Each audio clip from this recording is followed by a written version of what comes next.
paume d'un livre. Il ne reste plus rien de moi. J'ai terminé ma vie comme une bûche dans le foyer d'un poêle à bois. Oui.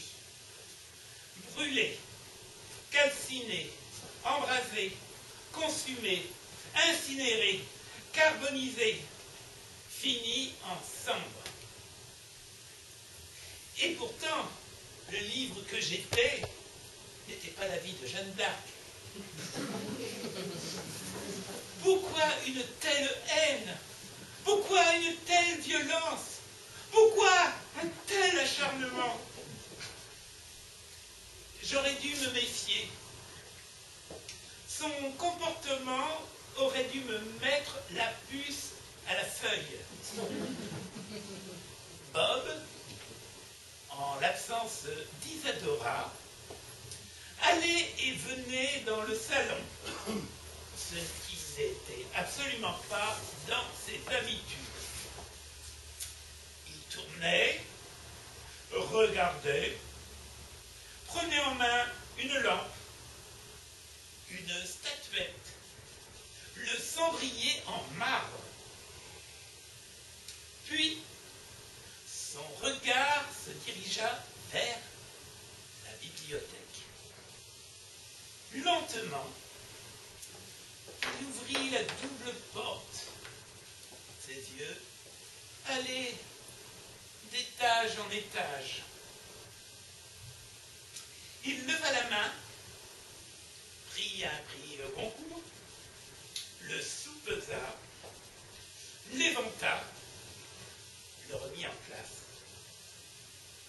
Ce petit manège dura plusieurs minutes avant de s'immobiliser devant la rangée à laquelle j'appartenais. Nous demandions bien que voulait dire cette élégance. Me détailla, tapa sur ma reliure de cuir ancien, mesura mon épaisseur, ma hauteur, me prit à deux mains, me secoua. Je crus que j'allais rendre mes mots, mes phrases. Il m'examina de très près. Un grand sourire illumina son visage. Qu'allait-il faire de moi? J'eus peur, très peur. Il me déposa sur le guéridon, alla décaler les livres pour que mon emplacement sur l'étagère passe inaperçu. Ferma la bibliothèque, alla déverrouiller la porte donnant sur le jardin et, sifflotant, sortit du salon. L'après-midi fut long. J'appréhendais son retour, leur retour. À 19h30, Isadora rentra. Elle semblait de mauvaise humeur. À 20h, Bob, à notre étonnement, arriva par la porte du jardin en chaussettes.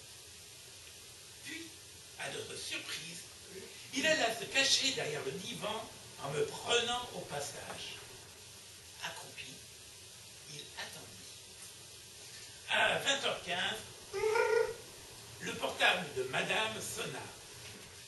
Il s'agissait de Renata, l'assistante de Monsieur, qui informait Madame que Monsieur était toujours en réunion avec des clients et que l'entretien allait sans doute durer encore quelques heures. Une fois qu'elle eut raccroché, Isadora jura, traita son époux de tous les noms d'oiseaux, entra dans le salon, alluma le téléviseur, prit une bouteille de whisky, s'assit lourdement sur le canapé et lampa une grosse gorgée d'alcool, rôta et se mit à visionner une série Amour et fortune. S'ensuivit le vidage de la bouteille. Nous n'entendions que le son du poste de télévision. Puis, les voix furent couvertes par les ronflements sonores et barbares. Bob se leva, me prit à deux mains, de sa tête et brusquement frappa violemment le crâne de sa femme. Le choc fut terrible. Je dus perdre connaissance. Quand je retrouvai mes mots, je vis madame, les yeux vitreux et fixes. Du sang s'écoulait de son crâne sur son visage bouffi et blême. J'étais l'arme du crime. Ma couverture était sanguinolente. Les mains gantées de caoutchouc, Bob l'éponge avec un mouchoir papier qui me mit entre mes pages. Je fus mis dans un sac en gros papier craft et monsieur nous emporta. Renata nous attendait. Son poêle à bois ronflait à plein régime. Quand elle vit Bob, elle ouvrit la porte du fourneau. Bob n'eut plus qu'à me jeter dans les flammes. Vous savez tout maintenant. Ah si, mon titre était Crime et châtiment. Donc, j'attends la suite.